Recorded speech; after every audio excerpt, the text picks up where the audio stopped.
side, Martin Odegaard.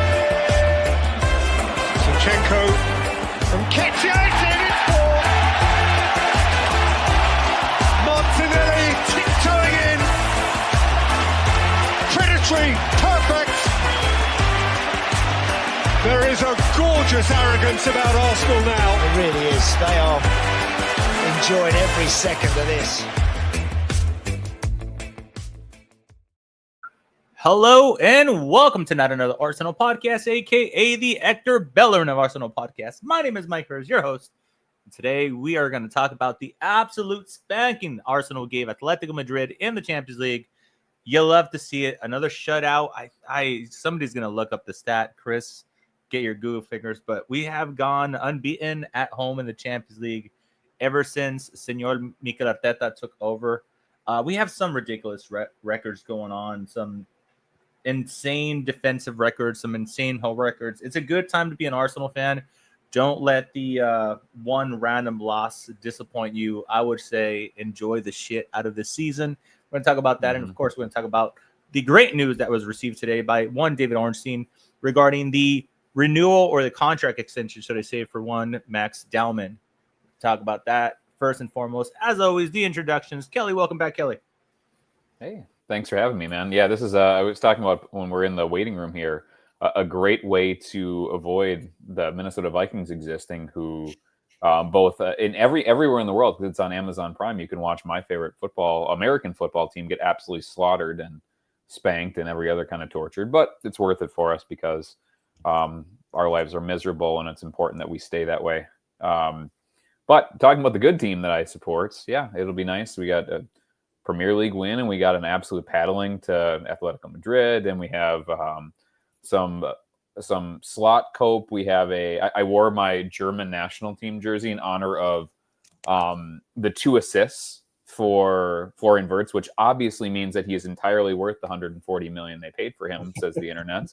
I love that. Lots of really good stuff. The reemergence of the Barry Horowitz video, which we were talking about beforehand. If you don't know who Barry Horowitz is, Google Barry Horowitz and then go to our page. We are the official Arsenal podcast of former WWF jobber Barry Horowitz. I hope you're out there, Barry. We love you. Jump in the comments, please. I like how you say if you guys don't know who Barry Horowitz is. You guys explained who he is to me 4 times, and I still don't know who he is. So one of these days, I'll look up his work. Chris, technical support, or should I say misplaced laptop? Better late than never. How are you doing, sir? Late than never. I feel like I've walked into a time machine. We're talking about Barry Horowitz. Might as well be talking about, Mustafi and Socrates and, I don't know, Jenkinson and back on top. Yeah, back on. Back on top, baby. Are we bringing the guys all back together again tonight? I don't know. Let's not do that. Other than the shits and giggles that they brought us, let's actually lean into the good times as opposed to the depressing times where we had nothing else to talk about but, Mustafi dancing in his underwear in the dressing room. So we had a lot to talk about, just not gleefully. That's all. Very true. Yes. Those were some dark days. Dark days indeed. Yeah, well, since we've been gone, the confirmation of Odegaard's been out, so started referring to the starting 11. No major surprises. Martinelli started on the left wing. We tend to kind of rotate between him and Trossard. I'm gonna say surprising one for me, Kelly. I don't know if it's surprising for you. I mean, Mikel Arteta's kind of utilizing his squad the best that he can. Miles Lewis Kelly, he goes through long stretches of the season without getting any game time, or rather, should I say, starting the game. And, they asked Mikel Arteta about it. He says he's going to get his opportunity. His attitude is great. He's working really hard. And you go through these long stretches in which you don't see him more than 10 minutes a game. And then at home versus flipping Atletico Madrid, who is in rare form. They just spanked Real Madrid, I think, 5-2 a few weeks ago. They won 5-2 in the Madrid derby a couple weeks ago. He gets to start the Champions League game, and it's you love to see it because he put in a performance and a half. But, we talk about family culture and everything at this club a lot. It's really coming in clutch, right? Because we're getting to a point in which every single player feels valued. Yep. So, any praise you want to give to the young man for his performance that he just gave us?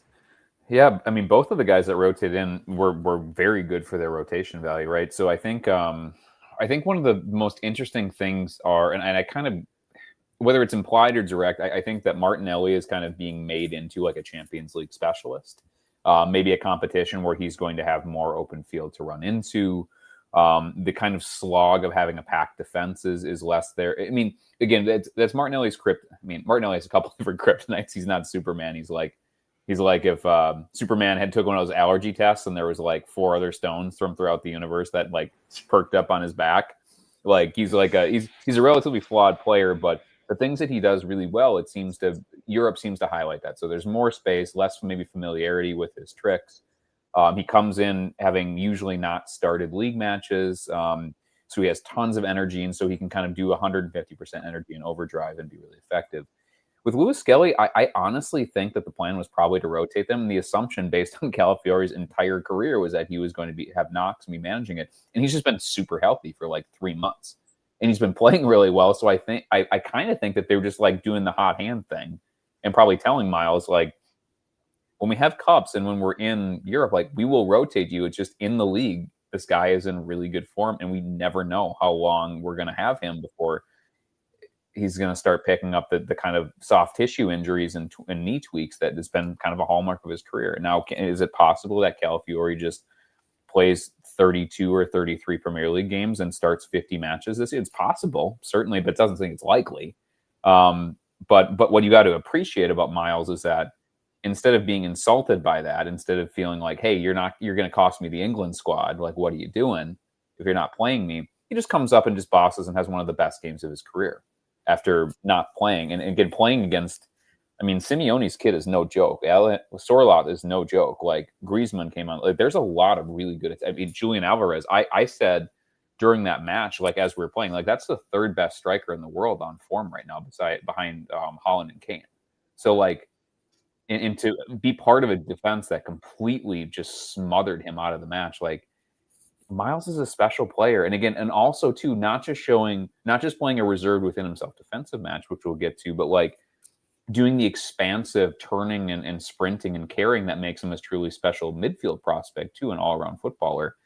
I mean, you gotta, for all the shitting on Arteta and the kind of manufacturing, oh, they're not keeping us, like, everybody seems engaged and together, and they're coming in and they're playing really well. And like, keeping a young kid his career exploded on board last year, or like with Martinelli, a guy who really did seem like, if we got our price, we would have sold him. Keeping those guys in line and ready to go, and not just like stinking out games. And past that, like, playing some of the best ball of their careers is a true accomplishment for the club and for him. Yeah, I was actually slightly concerned, so to say, about him, because I do think, like, just going from hitting the heights that he hit last season, coming back to this, and just, I guess in my mind he had some expectation of being a firm starter.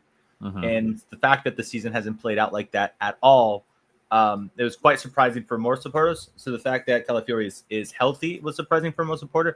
Matter of fact, I was gonna point out that Chris and I both did our prediction podcast prior to the season, and we both have Calafiori down for like under 16 games or something, because we're like, there's zero way that he's going to stay fit. He's like halfway there. And here he is staying fit one more time. So one thing that kind of impressed me was the energy levels, Chris, because Mikel Arteta kind of alluded to it after the Fulham game, where he kind of said, yeah, like, based on the performance, you could kind of see, he said that the international break in the travel kicked their ass, without saying the international break in the travel kicked his ass, but he kind of alluded to it. And so, we had the weekend game, quick turnaround, Tuesday playing once again. I was a little concerned with the energy level, because traditionally La Liga does a substantially better job at moving around fixtures for Spanish teams to have a little bit larger rest. And in England, I couldn't tell you why, but they just don't care. Sometimes you see like a Sunday game and a Tuesday game, and you're like, my goodness, I don't know why you're putting these athletes through this. But I mean, the energy level, the start of the game, carried out pretty much the entirety of the 90. Just absolutely impressive. Were you concerned at all? Was this something that I made up in my head, Chris? I mean, if you remember the Fulham game, which we didn't have a chance to pot about, we had a pretty rocky first, I don't know, was it 30 minutes of the game? Gabriel looked like he had just gotten off the plane, and stumbled onto the pitch and didn't know what a football was for half the game. He was spraying passes left, right, and center to nobody and put the defense under a lot of pressure. I think I'm glad that Atletico Madrid game wasn't the first game back from the international break. I mean, it wouldn't have been. It's usually a Premier League game, but I think maybe that Fulham game allowed us to spend a half to kind of knock the rust off. And I think we needed that with especially our Brazilians who traveled to Asia to play their games in an international break, which is quite unusual. They literally traveled around the world. So I think that afforded us some opportunity to kind of get back into the groove of playing club football, which we know is a bit more sophisticated, a lot more intense. And I think that win at Fulham allowed us to, come together as a team again and think about what it means to play Arteta football. I'm glad that we didn't have to travel to Madrid.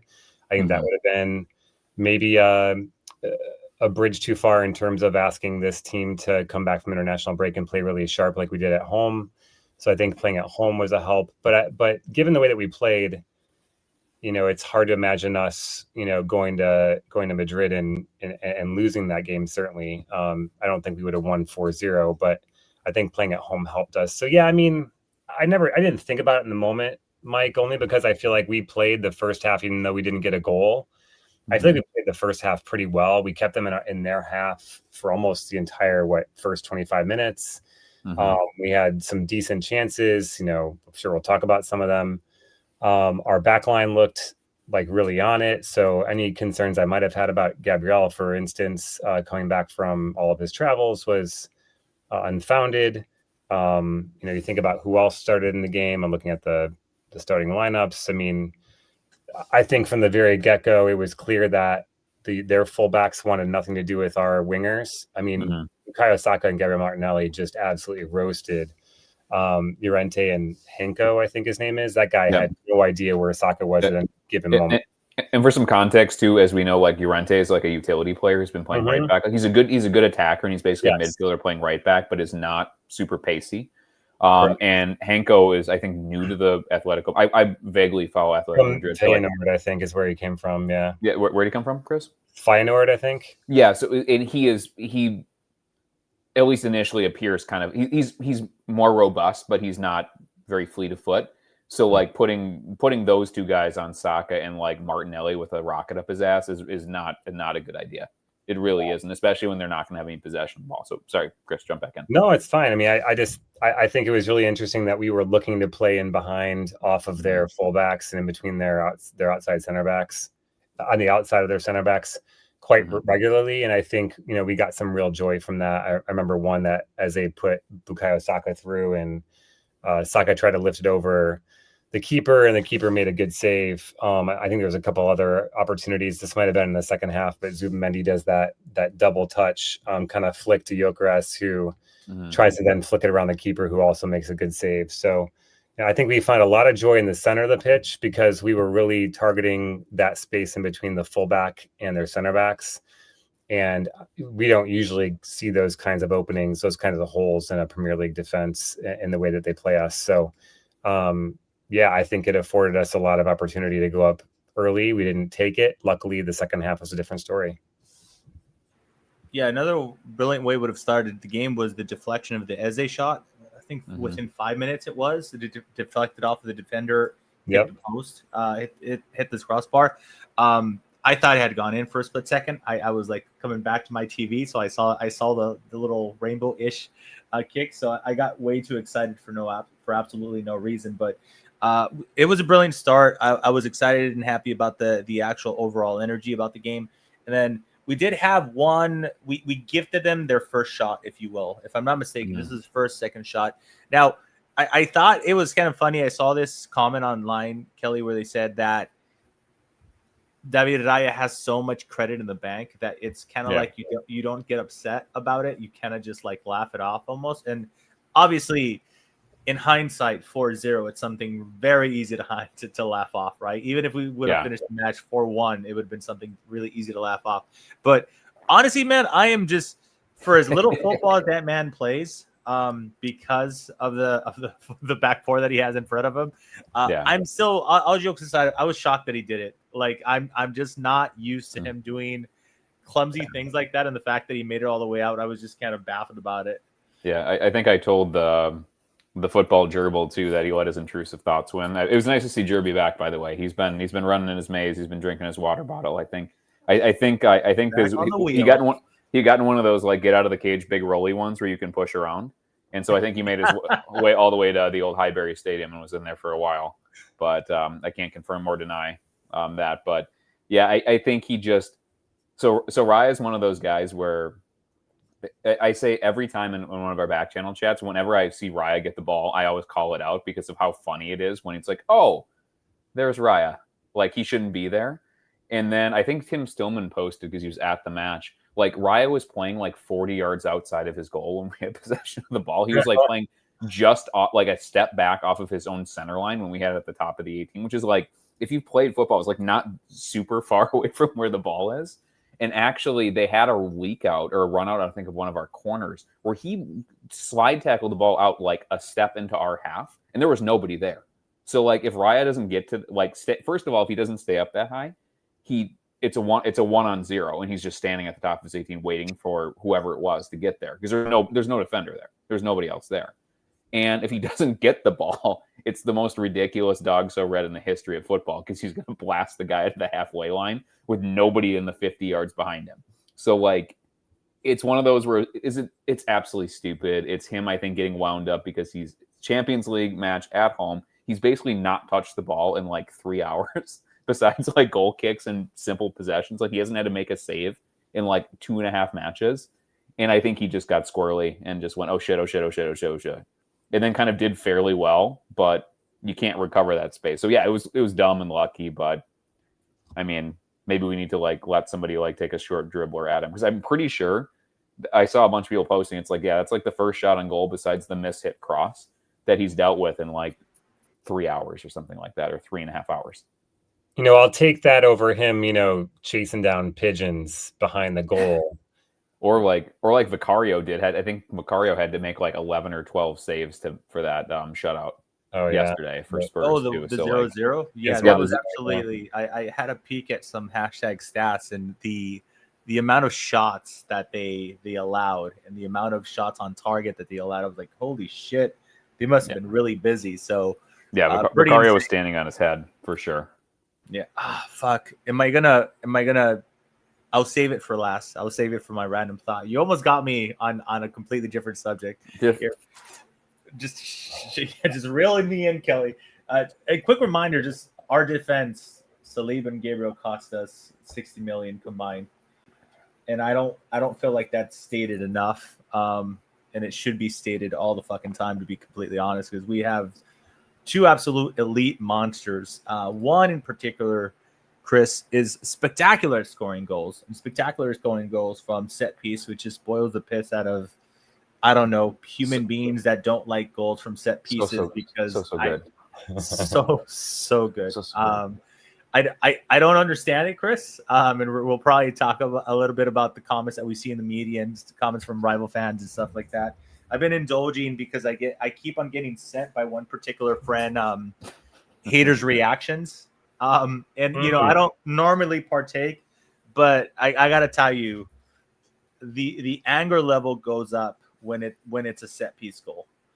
It's a completely different reaction than an open bay goal. But sure enough, dude, we were on Atletico Madrid. They had only 2 shots on target, one in which came from a, I don't even think the David Raya giveaway counted as a shot on target actually because it went wide.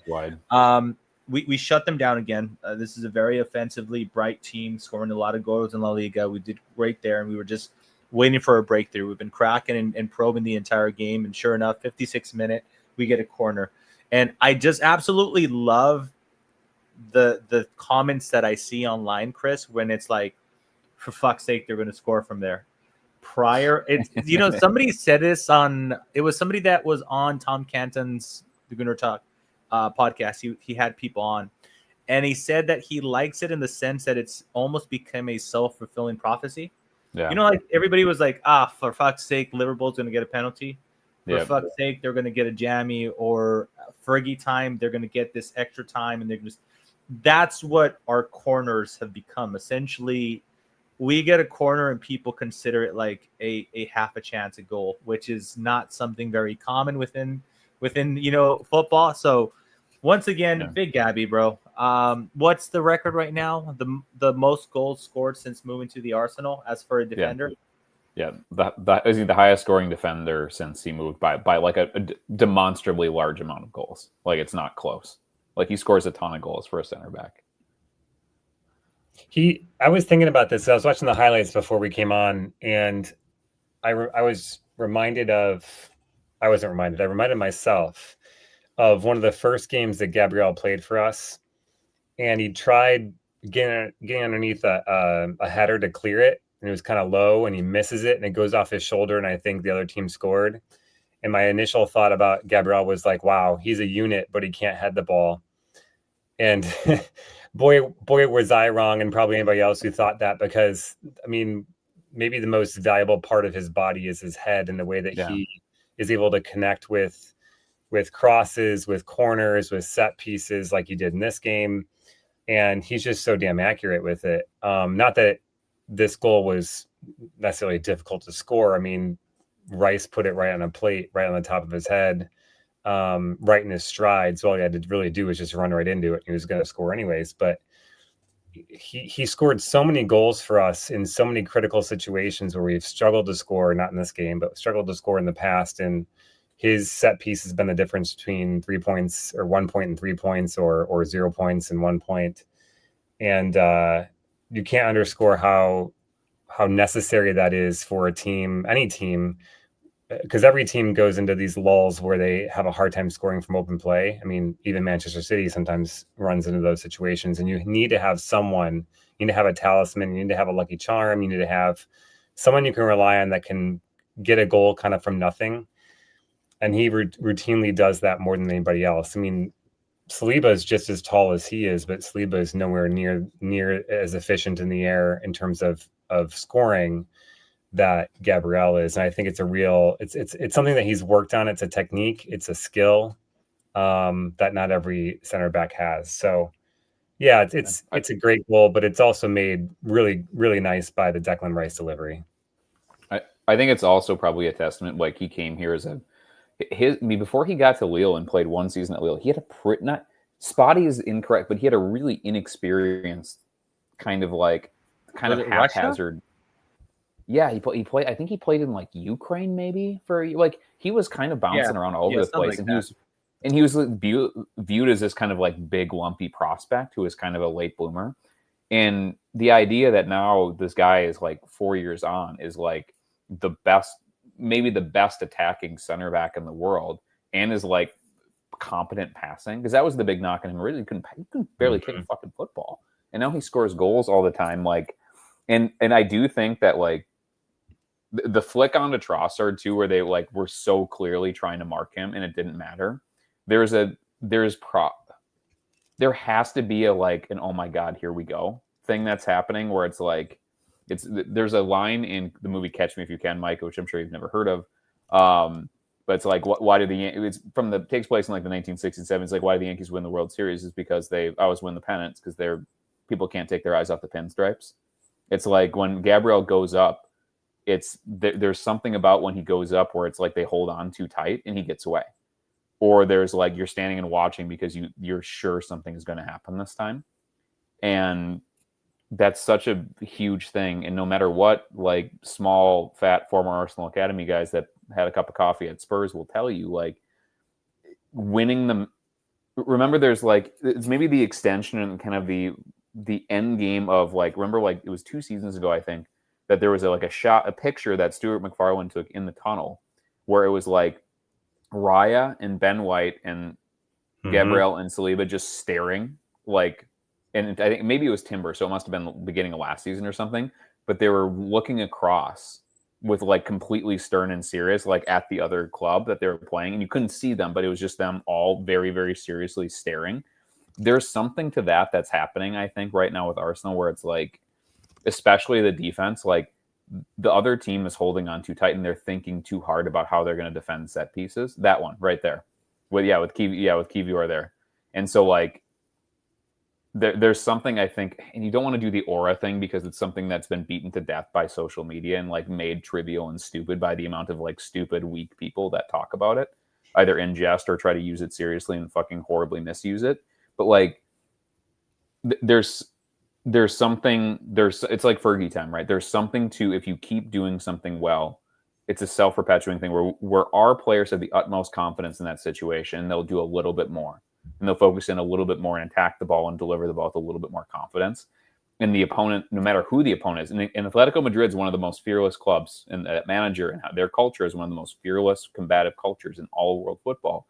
They were fucking shitting themselves, and with good cause, because look at what happened.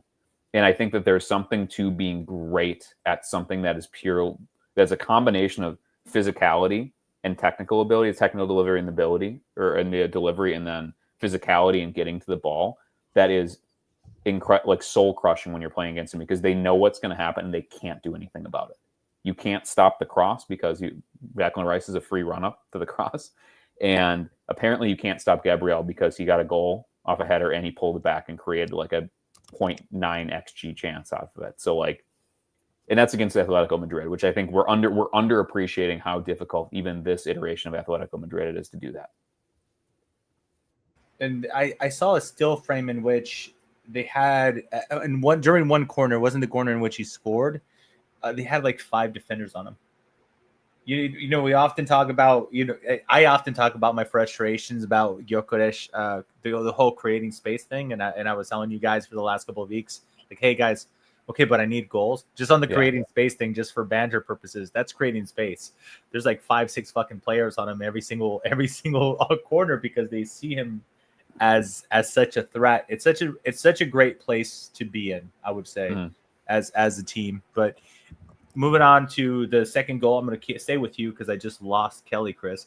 Miles Lewis Kelly once again putting in his name in the hat for future midfielder. I don't know if that's something that's going to actually happen ever, because it's very clear that Mikel Arteta sees players very different than us. Listen, absolute excellent finish, and Martinelli deserves his flowers, but this is one of those type of goals in which we can't just not talk about the ball carry that Mikel Arteta, he's back playing, that Miles Lewis Kelly had, not to be confused with Ainsley Maitland-Niles.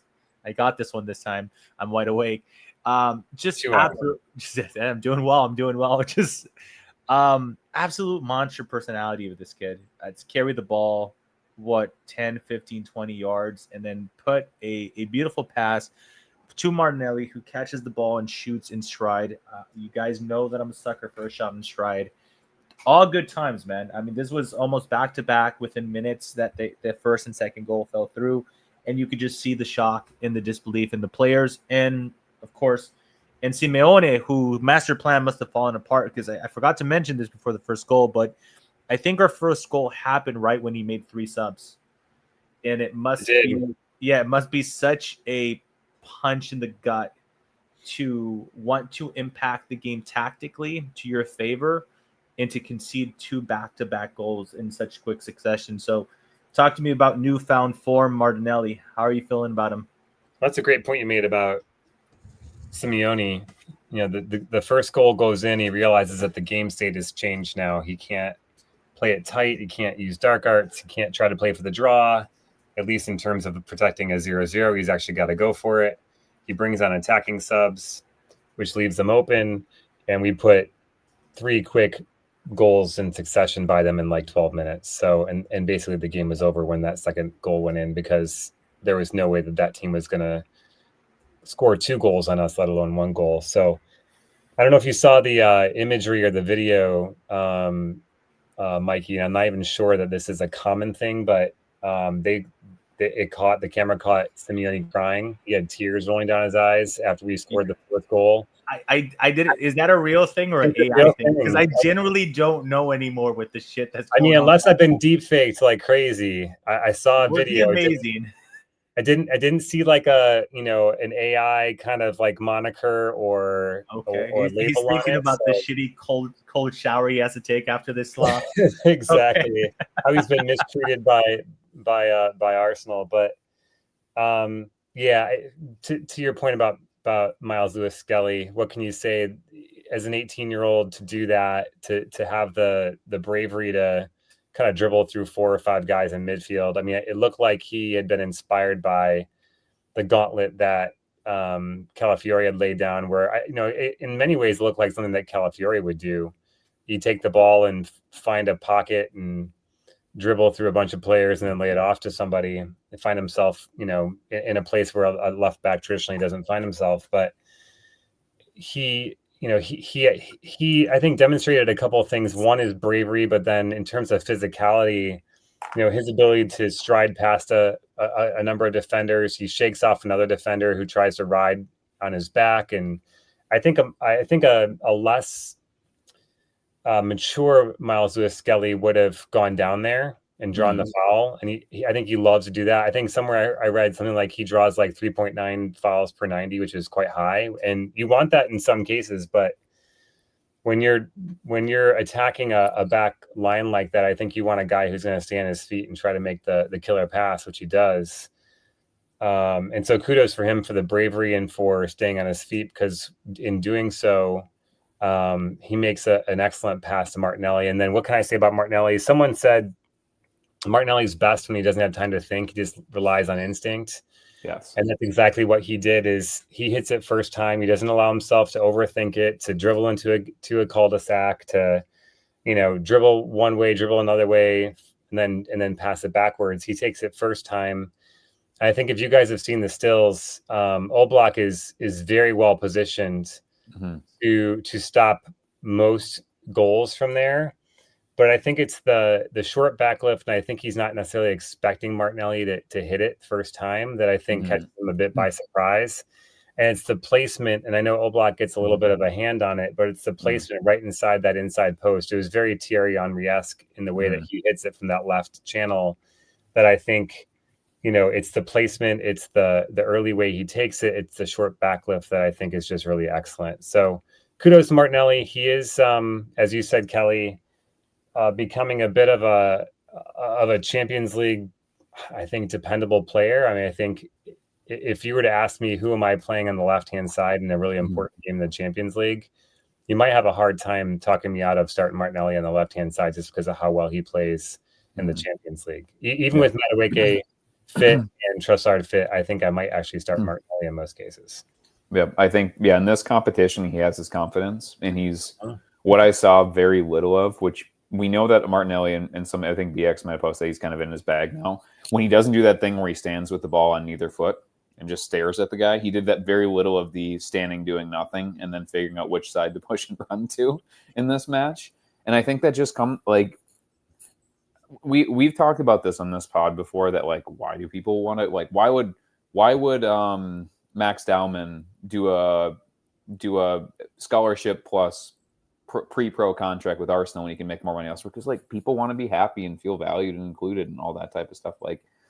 If he's comfortable and he's feeling confident, if he goes in there, I guarantee you he feels differently going into a Champions League when that anthem plays. And if he has trained his brain to think that this is my time to shine, this is my competition, and it manifests into a better performance out there, fucking A, right? Let's go. We want to win the Champions League just as bad as we want to win anything else. So if he's going to go and have 5 or 6 Premier League goals and be a super sub, but he's going to score 10 goals in the Champions League, fucking A, right? Let's go. That's fine. Those goals count too, and we need to win that competition.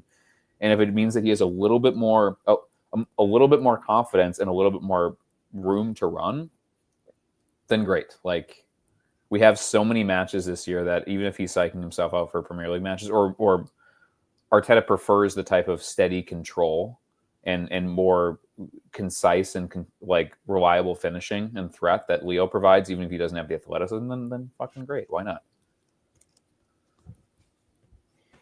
Excuse me, but I'm typing away stupid things on the live chat just to piss off Chris. Interesting stat that Nelly has. Talk about 49 undefeated. He is now 49 games scoring and not losing. Is that a real stat? 40 wins, 9 draws. He should score more often. That's my solution. He should fucking score more often. By the way, Mike, this is he's been here for a decade. Score more than that. Mike, you brought up 4 stats in this pod. Are you okay? Are you feeling all right? Did That's you how ask know. Brock for the most controversial Arsenal stats, and then he provided it to you? No, this is just stuff that I've been keeping on my memory. I just thought these were interesting stats. Oh, now the stats are okay. Now the stats are okay. These are stats that I like. We are suspiciously well prepared tonight, all of us. Like, I'm suspiciously lucid for being on like several drinks in. Mike is on stats. Like, what is happening right now? Christian, you're the one who's delivering what's promised. Like, Mike and I are like all over the place. Just I am to please, I guess. You're the picture of perfection, sir. You keep it positive on note as on brand as always. You're the Zubimendi to like my Martinelli and Mike's fucking Theo Wilcott. Or something. I don't know. That's not fair.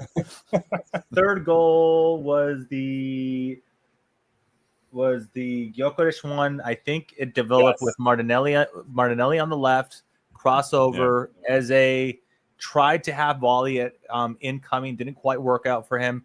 Gyokeres got off, and he got the most awkward shot possible off. And he did it in almost like in typical Scandinavian manner, as Kelly would point out, because he has a lot of family members from that side of town. I don't know if he wasn't satisfied with the finish, but he looked like he wasn't interested in celebrating a whole lot. He was kind of like, it was like a fluke goal in his mind. And of course, with Saliba, you can't not celebrate, so they made sure that he did the main mask.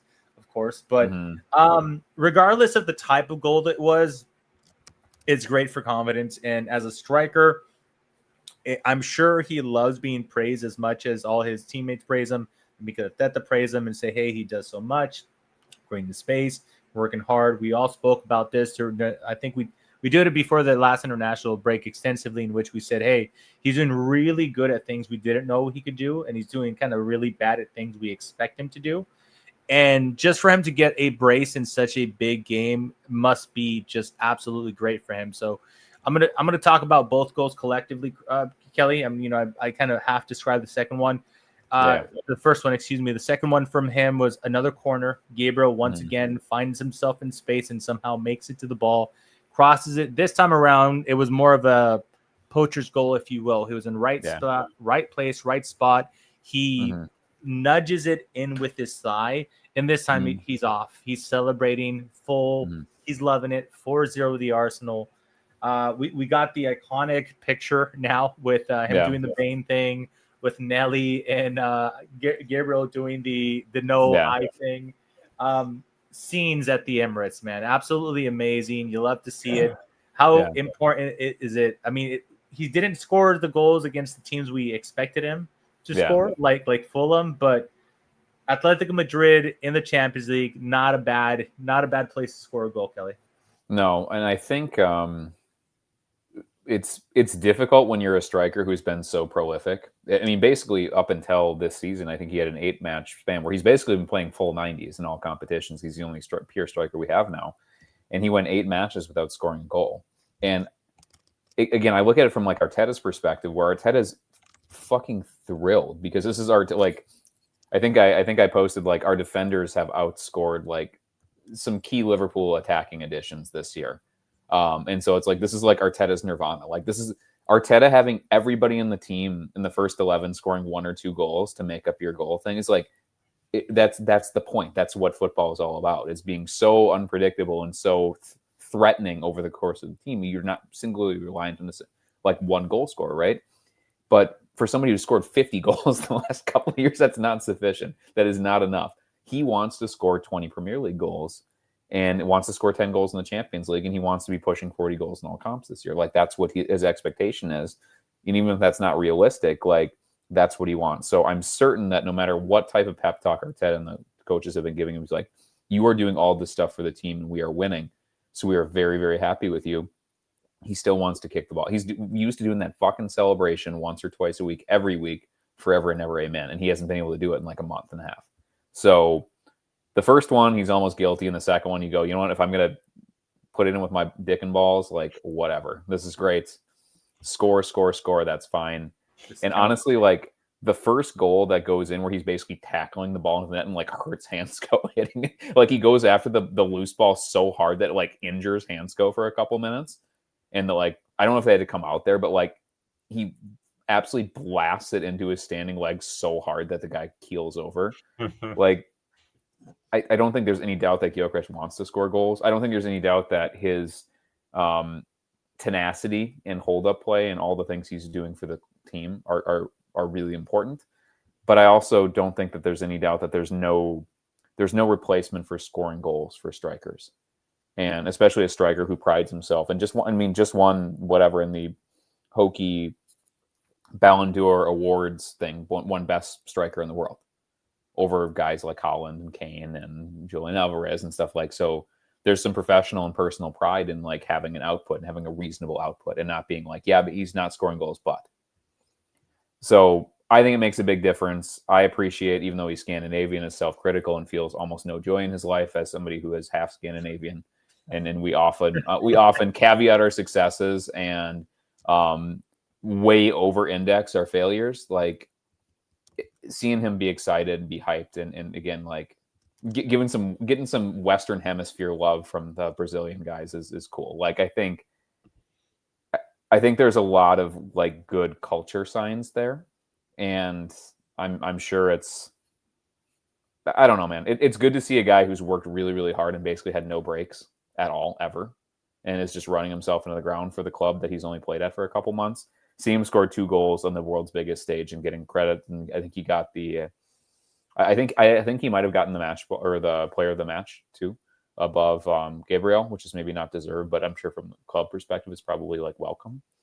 All that is great to see, and him being in those positions, and he should have had probably a couple more goals that haven't been saved or haven't gone quite right. So it's nice to see him get the output to match his effort and what he's doing for the team, because I think Havertz, when you're kind of an attacking midfielder, it's easier to do all that stuff and not score the goals. But when you're a pure center forward and you came as a center forward and the expectation is you're going to score 20 plus league goals and maybe 10 plus goals in other competitions, not doing it for a month and change is probably psychologically damaging. So I'm very happy he got the double in. My favorite response to Gyokeres' last goal was from Arsblog, where he called him Victor Gyokeres because of played. The manner in which he scored the goal. So, I listen to his podcast. He's not I'm not his biggest fan, but he's definitely not your biggest fan. No, that's for sure. I don't even think he knows I exist, but I can appreciate a good I don't know, cock and balls reference. Pun. Good pun, exactly. And you have to be inclusive. Say cock and ball for the Jordans among us, please. Oh, that's fucking brilliant. I'm clipping that one. We're going to see if he's listening. This is see good. if he's a true supporter or not. Fucking true fan. Genius there, Kelly. Genius. I will say, just for SNGs, we're one game away of Saka not scoring for me to open up the podcast and just ask Kelly, we need to have a serious talk about Saka. just because, international break is right around the corner again, and these type of silly things happen. But oh my God, we have another one of those, Mike. Yes, another one. It's early November. Yeah, we got like 4 more games to enjoy ourselves, and then we got another one. Yeah, it's 2 league games, a cup game that I cannot remember for the life of me. It's a league or FA Cup, and then I think it's versus Burnley, I want to say. And then we have another Champions League game. I will sacrifice Martin Odegaard if it means that they go, like Norway goes into some hatchet country, and it's just a gang fight. Erling Haaland, watch your knees, brother. We could only hope. So moving on from the game, it it was a great game. Puts us in a really commanding space. Still undefeated in the Champions League. We'll talk about Max Dowman in the news that recently broke out that he apparently turned down a lot of big clubs and Manchester United that all offered him more money. And for them, it was always Arsenal, apparently. The dad handled the negotiations. It's something that he has a scholarship contract. And if I read correctly, Chris, an agreement that will take him into a professional contract when he turns 17 next December, if I read that correctly. How well does this speak about the Arsenal currently, man? We are literally, quite literally, putting rival weird Twitter engagement comments aside. We are currently one of the best ran clubs in the world, if not the best ran club in the world. In a financial sense, in the contract sense, in a squad value sense, and on the football pitch, which is something we all want type of sense. Again, I said this early in the podcast. You got to really go out of your fucking way to be upset about this team currently. So walk me through it. One more big step for the Arsenal of young talent having full faith in the plan and in the vision that the manager laid out. And again, that speaks to me for longevity as well, Chris. I think something I remind you guys a lot, because it's every year we creep by, it gets a little bit closer. I do think that is going to be here at least a decade.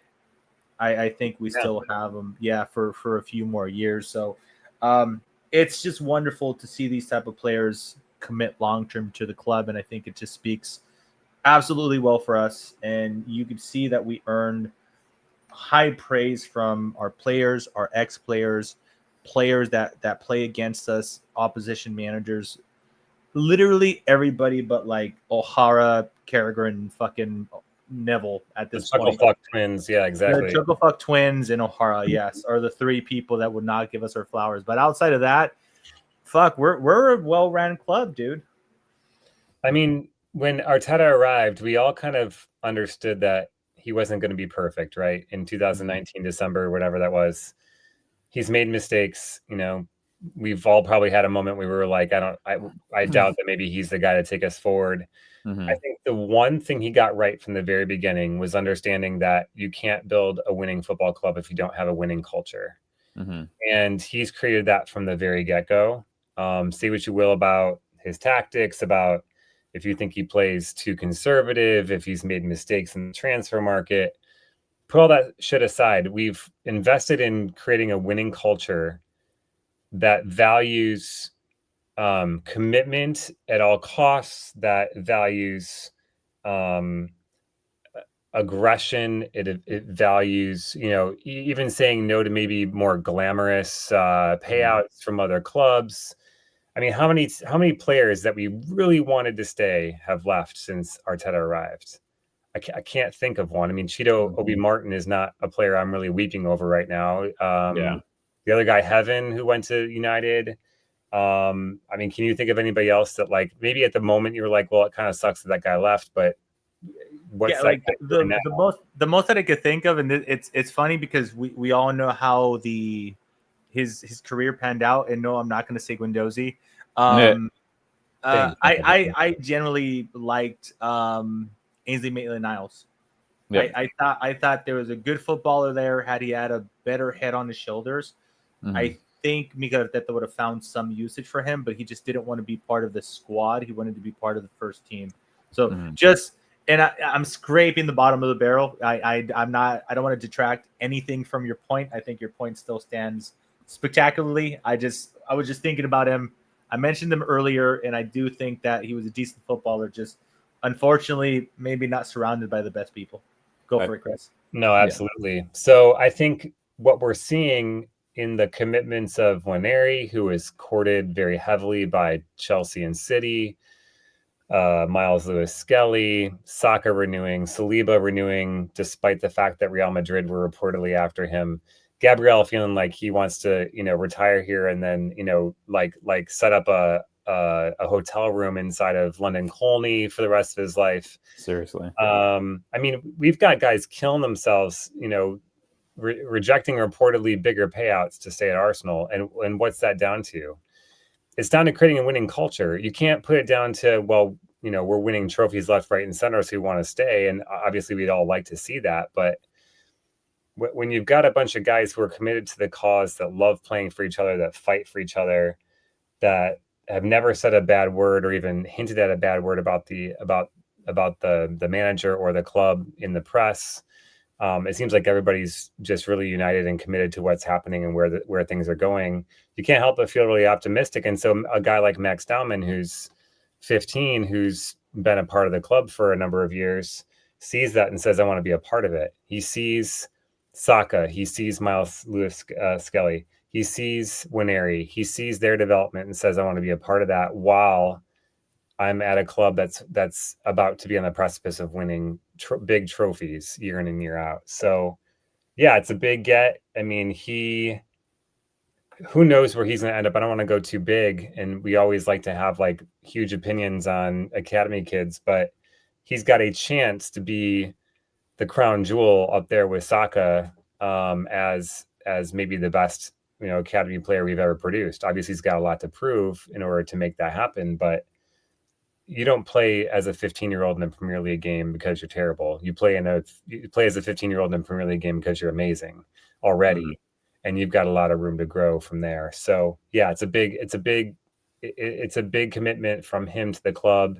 The club have done a lot of work to ensure that when we get bright academy kids like his, maybe generational academy kids like him, that we're able to keep him happy despite better offers from other clubs, because it's a place he wants to be a part of. It's a place he wants to contribute to. It's a place that he sees his future growing and developing. And that's a real credit to everyone at the club, including Arteta. Yeah, I would assume that this is part of the long-term vision and the kind of culture. Like, part of the reason why you stick with Arteta is that you assume that this is the end game, and part of the reason why you invest time and energy and put somebody as because Mertesacker went into the academy and ran it, and we haven't heard it. He's not around a ton. But the results of that appointment, somebody who had basically retired and had no history in academy football at all. Look at what he's produced since he's been there.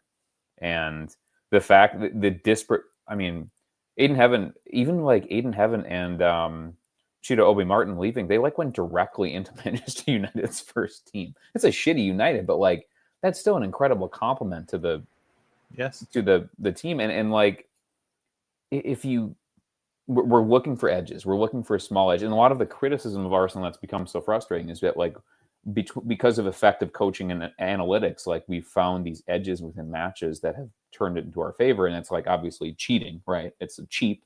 It's not sporting to go and use these parts of the game to win because blah, blah, flucky blah, right? But being in London is a massive advantage because the amount of football talent there. But there's a huge amount of competition too. And so if you can not only get these players, if you can retain these players and you can sign these players, they don't do that. Max Dowman, who you probably would consider a top 15 or a top 5 U18 talent in the entire world, doesn't stay at Arsenal for money. He stays here because he thinks he's going to play and because he thinks that this is the path. This is what's going to make me the best footballer possible. And to be able to do that with Miles and Ethan and now Dowman, I mean, these are 3 of the highest profile youth players in the entire country and under the brightest lights possible. And not only are they playing, they're shining domestically in the league, in the Champions League. Why wouldn't he want to be a part of that? And he's been training since he was 14 too. So it's not like Arteta has been ignoring him. He's made him a part of the first team for basically his entire U18 career too, or U16 career. So I'm sure the conversation is you're going to have plenty of time to make lots of money. There's almost no doubt that you're going to make an astronomical amount of money and be a professional footballer for 15 years. But what we can do for you is we can give you opportunity. We can have you train with some of the best players in the world and make you truly a part of this. And you are a part of the club and part of the team. And that's not a lie. Chelsea can tell you that, but your ass is out in fucking France in 2 years. They will take you in and they will sell you to buy somebody else without thinking about you at all. That would be scary for a 15-year-old. I'm going to make twice as much money now, but am I going to be even talk to Martin Odegaard, your club captain, about what happens if you go to Real Madrid? Do you like right? Yeah, do you like playing in the mid-table Eredivisie? Because he had to do that a lot. And you look up the table and you look at these players, you look at Bukayo Saka and you look at Miles Lewis Skelly and you look at Ethan Onyeka and you look at these guys who came through the academy and they're there. They're a part of the first team and they're among the most well thought of players at their positions and age cohorts in the entire world. Why would you want to leave that? Yeah, no, it's a good place. It's a good place to be, and I would say if long term, Mikel Arteta ends up winning the league with this team, I'll be willing to forgive him for selling Emil Smith Rowe. I forgot. No, Your boy. Yeah, that one hurt. After I mentioned mainly Niles, I started thinking about more of the players. I'm like, yeah, we all know pour one out for him. My love for Smith Rowe, absolutely. Pour one out for ESR. That's it for the Arsenal related one. I was gonna, I told you guys I had one little random thought, and dear listener, this is just something I'm tacking along when we have time, so don't expect this to be much Arsenal central. But my random thought of the night is, my goodness, dude, the shit that Slot gets away with saying is just fucking insane to me. He criticizes teams for playing deep. He criticizes them because he makes jabs about other teams playing long balls. He makes jabs about other teams and set pieces and this percentage, and we don't do this despite his team literally leading the Champions League in set piece fucking goals right now. Unreal. The last one was publicly referring to Newcastle as a small club. One of the weirdest ones for me, guys. Chris, chime in on the this fucking pile one if you like, your choice. But another one where like they questioned him and he was like, "Well, we saw that they played Šeško for the last 3 games, but they came here and they didn't play Šeško." What the? I don't understand how he's getting away with these fucking comments.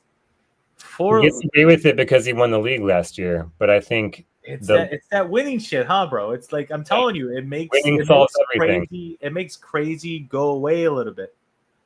It does, but I think this is the first time that Liverpool and under the Slot era has experienced adversity in the media, and I think it's showing. I think it's showing that Slot is not dealing with the pressure very well. I mean, I would say that some of the things he says, the spirit behind what he's saying is definitely not wrong, but the words he's choosing to use and the way he's going about it definitely feels like he's throwing a temper tantrum without, the whiny voice. The fact that like it comes across as if he's complaining that like people switch lineups on him from the last time they played and therefore it's unfair, I think does not put him in a good light. Weird. It's there's so many strange things that are coming out, and I think it's because he's feeling the pressure of 4 losses in 5, with their only win to show for it, sort of a fairly weakened Bundesliga team in Frankfurt. I think the pressure continues if Liverpool continue to drop points in the league, especially because right now they're 4th, and there were expectations that they were going to be the odds-on favorite to win the Premier League again this year. And honestly, they've accumulated a number of additional injuries this weekend. So they've got Frimpong, who just got injured again to his hamstring. Isak looks like he's injured again. I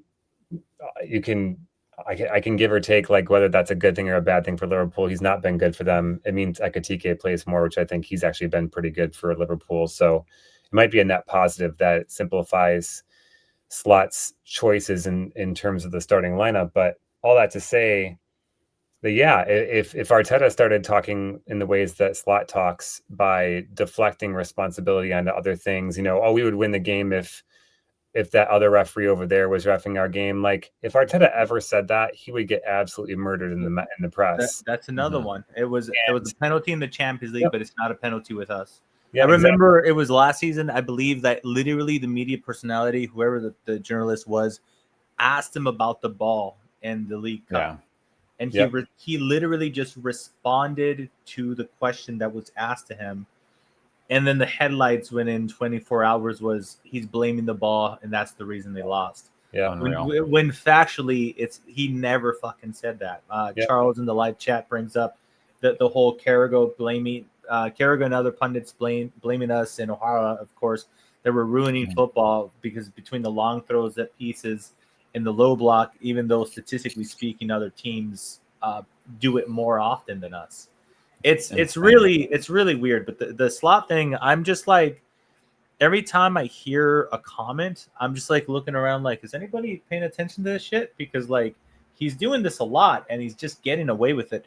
I had a look at their fixture. They're away at Brentford, so not an easy game. I'm kind of curious to see how that plays out. But yeah, Chris, one more loss in the league, I think, is going to really send them into an absolute frenzy. And recently came to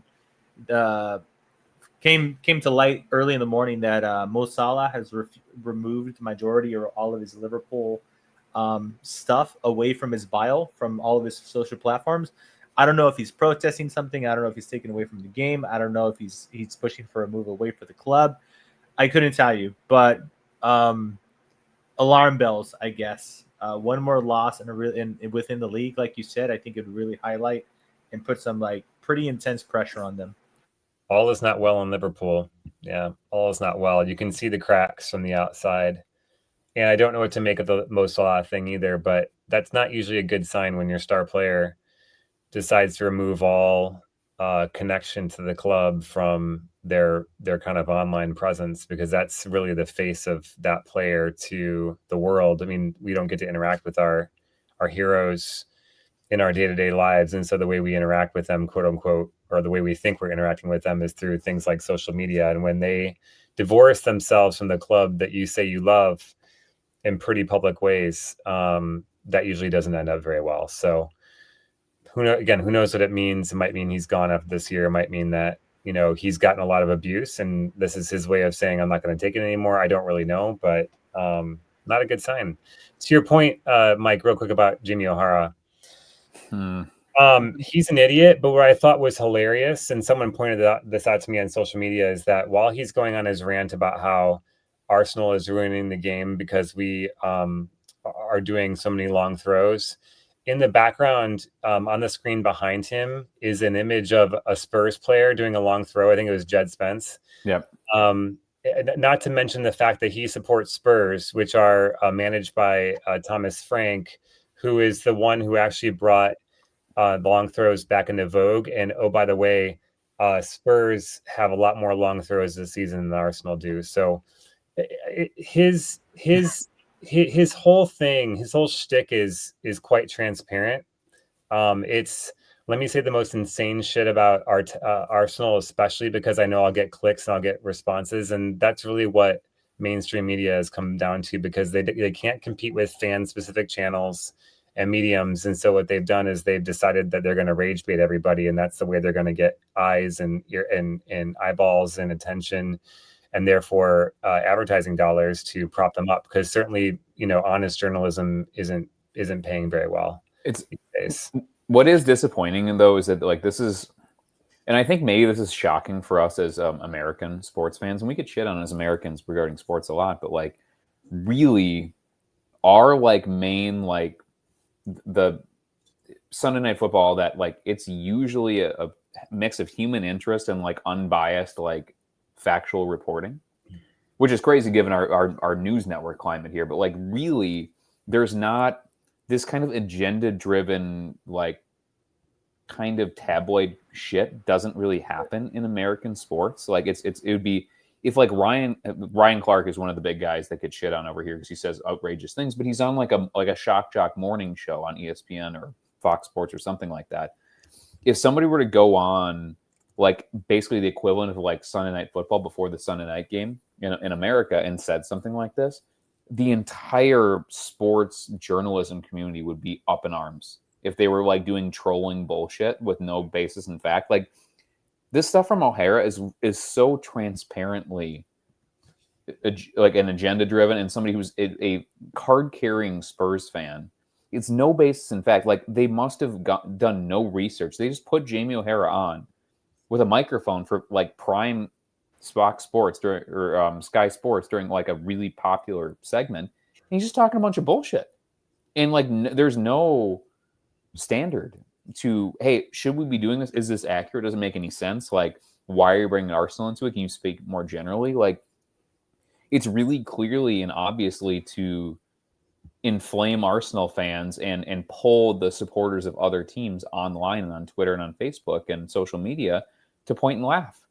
And that's like, it's just a troll job, and it's really odd and kind of like, I understand that that's the state of like sports, like sport journalism in England, but like it's really disappointing. It's like so stupid, and like, but I suppose you don't employ Jamie O'Hara, somebody who had no career and is basically a reality TV star. Like, you wouldn't employ that guy unless he had specific direction to be like really provocative and act like this is Twitter and bring that type of element into it. There's no other reason why you'd have him there, but it's just like, it's funny how it's incredibly inaccurate.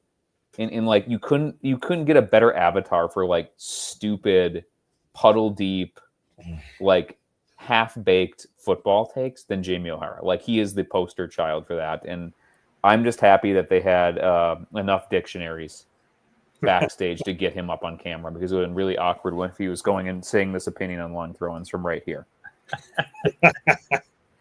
Charles pointed out, yeah.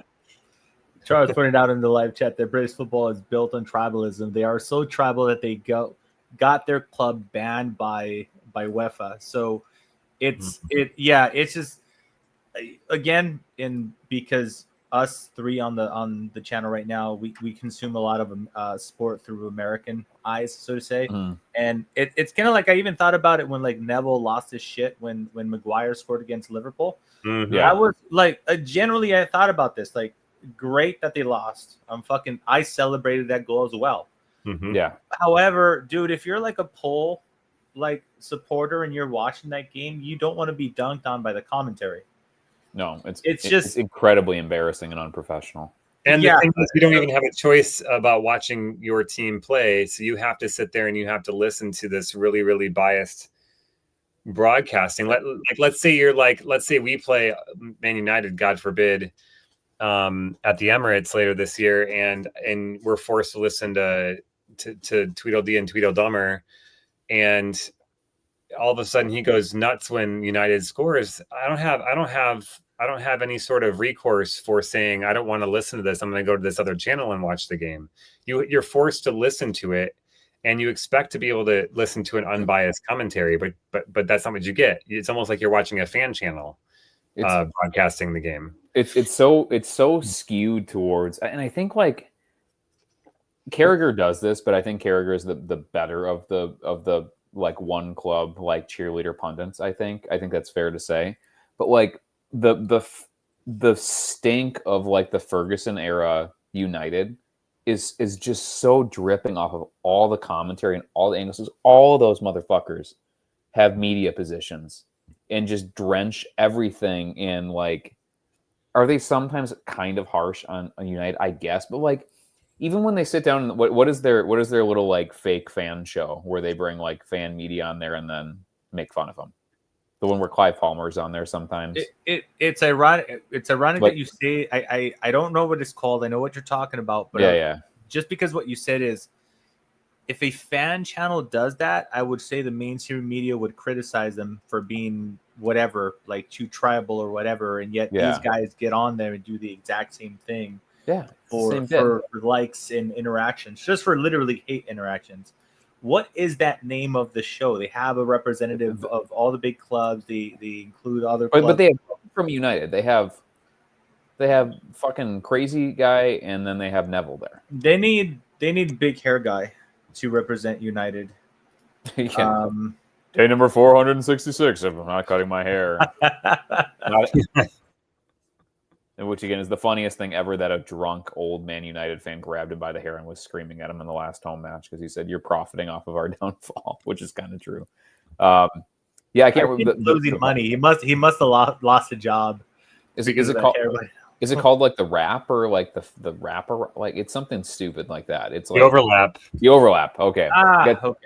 But but like literally, you go into the overlap and it's two Man United guys, and like, of the historical top six clubs, like United's been the worst. It's like, why do we have to have Neville here also? Like, do we have to have all the Manchester United? Like, do we have to talk to Rio Ferdinand ever? Like, I think basically Manchester United was the club when England football became international. English domestic football became international, and FIFA blew up. You can start playing FIFA online.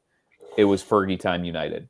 And so there's this like fealty to that. It's almost like we're not all American here, but like the Dallas Cowboys dynasty of like the early to mid 90s, like how a huge amount of like football commentary was colored by like Troy Aikman and Michael Irvin and like all these other guys that were like Deion Sanders before, like was a huge presence before he became a football coach. And like there was this like bizarre NFL attachment to the early to mid 90s like Dallas Cowboys. But it was about the same time that Manchester United was doing their thing too. And I think these producers and these guys are like, oh, this is what people want to see. It's like people don't want to see Gary. I know what Gary Neville thinks about everything. In every situation, like I know what Gary Neville thinks because he's a fan. He's a Manchester United fan, and he's somebody who is deliberately provocative and antagonistic to the direct rivals of Manchester United. To the extent that not to Crystal, he should be doing it to Crystal Palace and like Brighton now, but he's under the incorrect assumption that it's still 2006 here.